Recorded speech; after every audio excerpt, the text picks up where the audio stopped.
I can smell a stinkhorn mushroom, but I can't see it, and I'm determined to find it. It's a game I like to play. Where is the stinkhorn? Thanks to MPB for sponsoring today's video.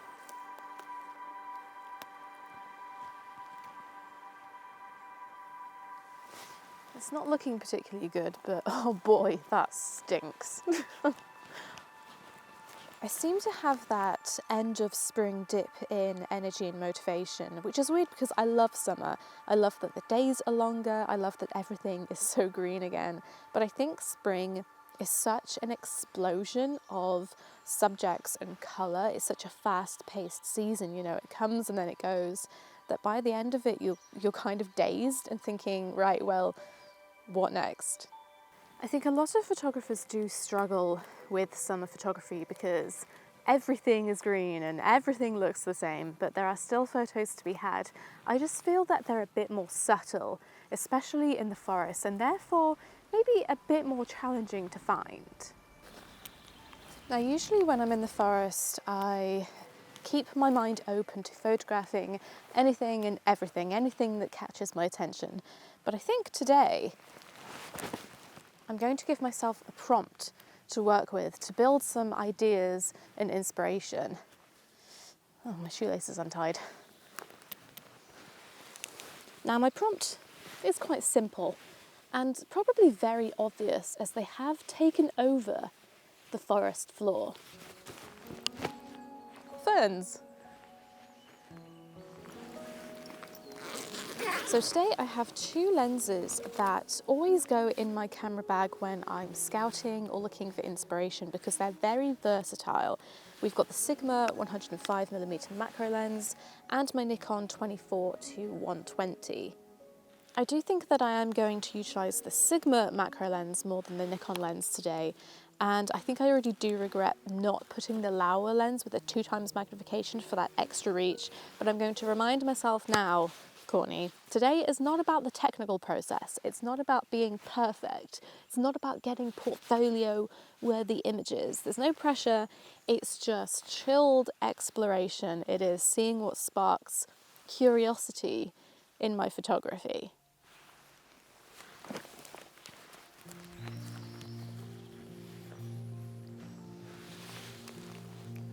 First thing that I have noticed is the odd fern that's still curled and unraveling. There aren't many of them, but there are a few, and these ones here in particular are so tiny, so delicate looking. I wonder if I can get really close up to one or two of these.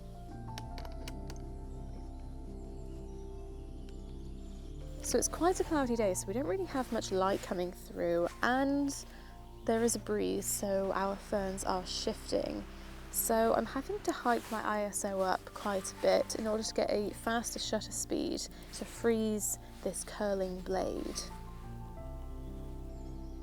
I'm also keeping all of these dials here quite loose because it's moving and I want it more to the left in frame. I'm sort of having to follow it a bit when it shifts in the wind. So I'm keeping it all, just using the tripod, almost like a monopod, just to keep myself steady. Let's see if I can get it.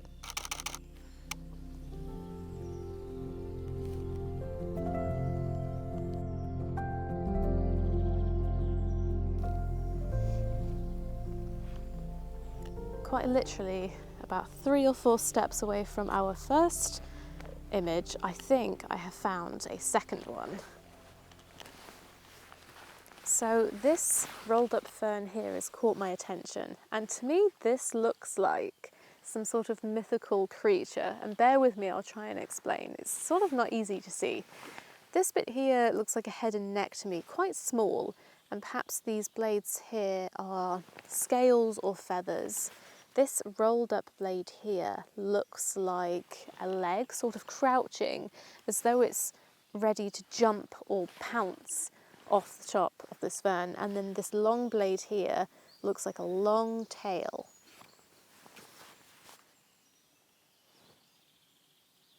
I think it looks like a dragon. but I'm not 100% convinced just yet, and I think it takes a bit of imagination to see what I'm seeing right now.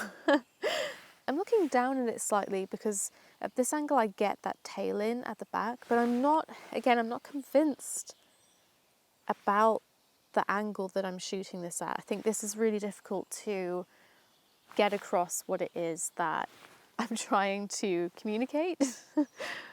It's one of those images that I'm glad there's a YouTube video that will go alongside with it, because that way you can see my thought process, because to most people this is just an image of a rolled up fern, and that's absolutely fine.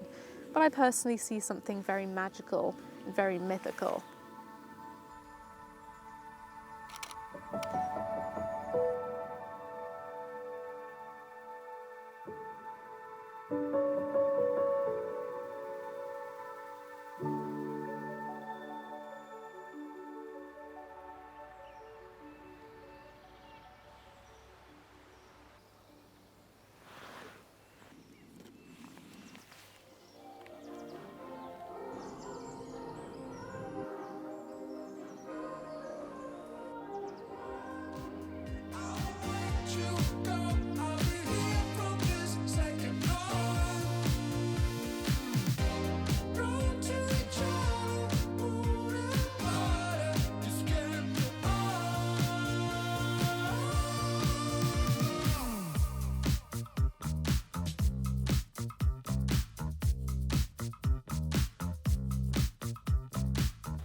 Thanks to MPB for sponsoring today's video, an online platform that I highly recommend from my own experiences if you're looking to sell your unused photo and video kits, trade in or buy.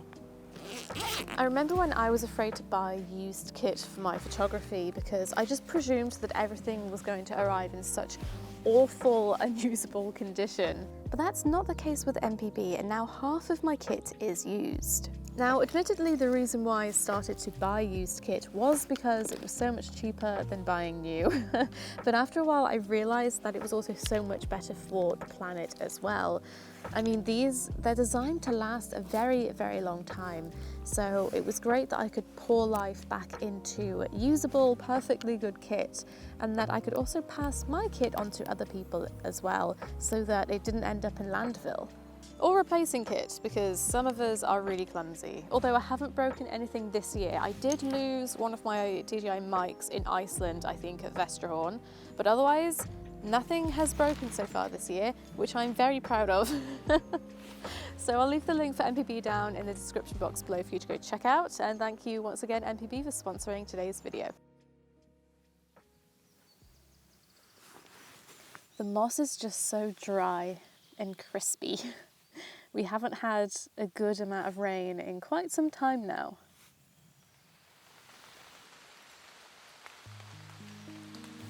When I'm doing photography like this, I try not to think about taking photographs and instead explore with curiosity, and I find that images will then just jump out at me naturally.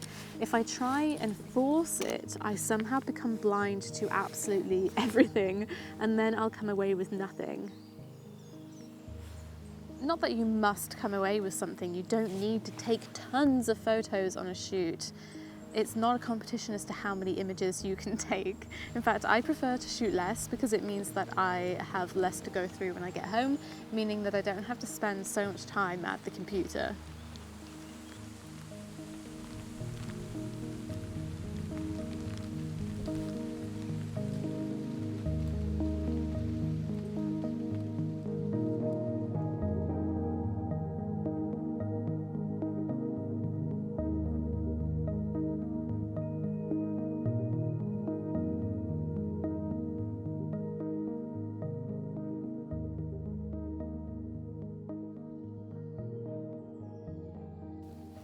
I love analysing the types of subjects that I am interested in when I do photography.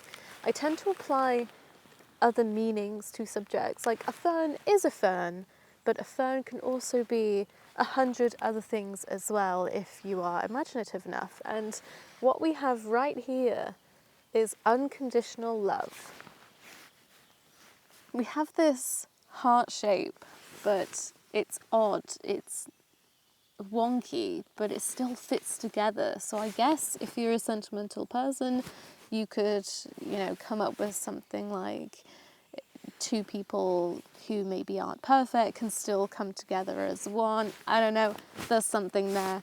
I'll let you figure that one out. But I think this could be fun to photograph. A simple image with a powerful message.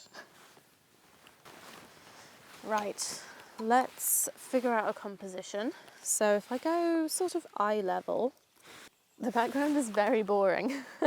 There's nothing behind, just brown and a bit of green. It's very flat. It's not particularly colourful or interesting. So if I angle upwards, the background becomes much more interesting because we'll have all that light coming through the trees, so we get a bit of bokeh, but we lose that heart shape slightly and the detail in the middle there. So I think I'm going to go with looking down at it with that boring background, because that is where you get that wonky heart shape, and that is what I was curious and interested in the first place. Now, to make this slightly more interesting, because that background really is bothering me, I've popped my video light underneath. It's just resting on my bag to shine a bit of light upwards. And if you see here, it just catches the side of our fern and the stem there, and I think it just brings it forward slightly away from that background, just makes it slightly more interesting. Nah, bugs.